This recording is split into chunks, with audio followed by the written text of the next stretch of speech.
السلام علیکم ورحمۃ اللہ وبرکاتہ۔ ناظرین، چند ماہ قبل شیعہ سینٹرل وقف بورڈ کے سابق چیئرمین مردود زمان لعین الدہر وسیم خبیث رضوی نے عوامی مفاد رٹ پیٹیشن دائر کر کے سپریم کورٹ سے مطالبہ کیا تھا کہ قرآن شریف کی 26 آیات کو حذف کر دیا جائے، اس لیے کہ یہ 26 آیات انسانوں کو تشدد، دہشت گردی کی تعلیم دیتی ہے، جس سے ملک کا امن خطرے میں پڑتا ہے۔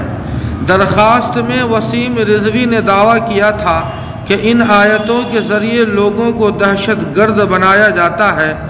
آج بتاریخ 29 شعبان المعظم 1442 ہجری مطابق 12 اپریل 2021 بروز سوموار سپریم کورٹ کے جسٹس روہنٹن فولی نریمن پر مشتمل بینچ نے اس کیس کی سماعت کی، اور سپریم کورٹ کے اس بینچ نے نہ صرف وسیم خبیث ملعون زمان رضوی کی درخواست کو سماعت کے لیے قبول کیا، بلکہ اس درخواست کو مسترد کرتے ہوئے ملعون زمان لعین الدہر وسیم رضوی کے خلاف 50,000 روپیہ جرمانہ عائد کیا ہے۔ الحق یعلو ولا یعلا، قل جاء الحق وزہق الباطل۔ السلام علیکم ورحمۃ اللہ۔